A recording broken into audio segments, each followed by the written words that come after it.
Hey, you're watching Rapid MMA. I'm Tyler. These are my quick thoughts on Cain Velasquez versus Travis Browne for UFC 200. We all know the story of Cain's last fight. He was in Mexico City, high elevation. He didn't get there early to acclimate. And when you're a heavyweight fighter and you're throwing a lot of punches, you're already taxing yourself at sea level. So when you go to elevation and you're fighting and you don't try to acclimate, you're going to wear out. And we saw it at about 15 minutes. He wasn't looking like the same guy.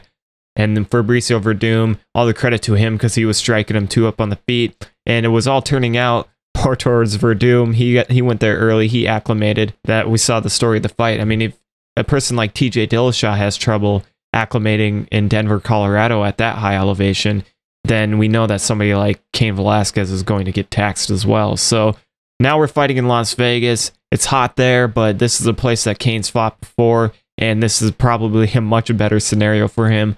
The only other unknown about this fight is that he's returning from injuries. He's been off for about a year, so we don't know how that's going to affect anything as far as his performance is concerned. You know, I think it was back injuries. We don't know if this is going to alleviate some of maybe the lingering issues he's had in the past, and maybe he feels better than ever, or we don't know if it's kind of tighten him up. Maybe he's lost a little agility. There's no real way to know how he's going to perform until he performs. Let's talk about Travis Browne a little bit. Travis Browne, he's kind of inconsistent. I don't want to say he is, but he's won one, lost one, and he had that weird fight with Matt Mitrione. So we don't really know where he sits here. We know he's a good fighter, but I think he's really going to struggle in this fight, and I'll tell you why. It's because Travis Browne, he's a tall guy. He's got long legs, and he's got good power.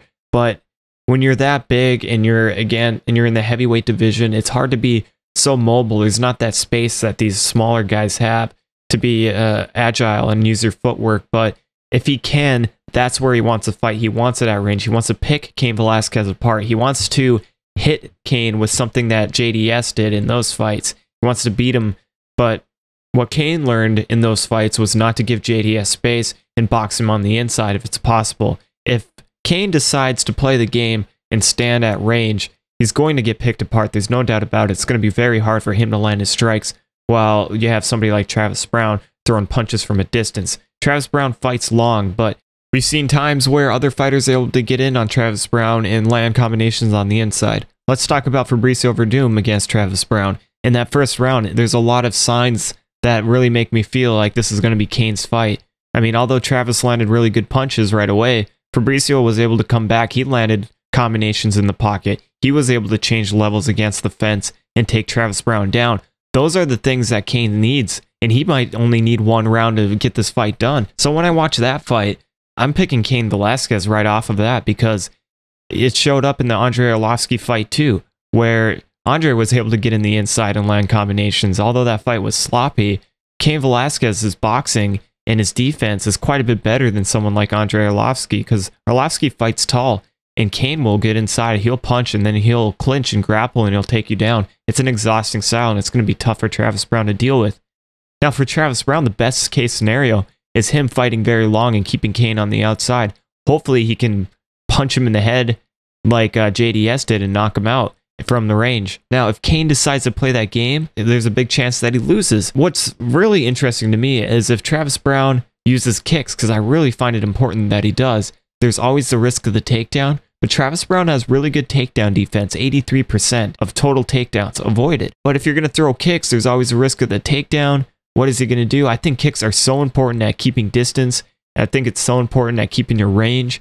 If he's learned anything from somebody like a Stephen Wonderboy Thompson, then you could see that using kicks and punches to keep your opponent at bay is the best way to fight. But he doesn't have the agility and the mobility or the footwork to stay away because not only is he a big guy and we're dealing with an octagon that doesn't quite suit the needs of a heavyweight fighter like it does the smaller fighters, you kind of deal with spacing issues and trying to get away. And when you have somebody bull rushing you and getting in the inside and using boxing, it's much easier to close the distance. So Travis Browne's really going to have to deal with that kind of scenario.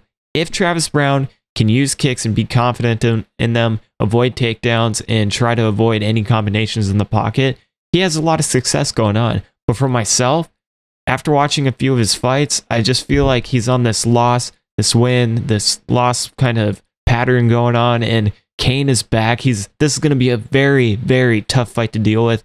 I feel like Cain, when he's at his best, he's goddamn nearly unbeatable, in my opinion. And I see this being a really hard fight for Travis Browne. I think someone like Cain, we're going to see him come back. He's going to close distance, and he's going to work Travis Browne with combinations on the inside, change levels, take him down. The only thing Cain has to be aware of is A, being at range, and then when he closes the distance, he needs to watch out for knees. He can't get clinched up, because if he does, someone that's tall like Travis Browne just has to throw a knee up just a little bit and catch you on the chin. So Cain has to be careful. He can't be too sloppy. This is his first fight back after a year. We have to see how his patience plays out. He could get caught in this fight. It's one of those fights where if at any time to beat Cain, other than in Mexico City, it would be this one because he's had this year layoff. But don't forget, Cain is a champion. I'm picking Cain Velasquez to win first round TKO.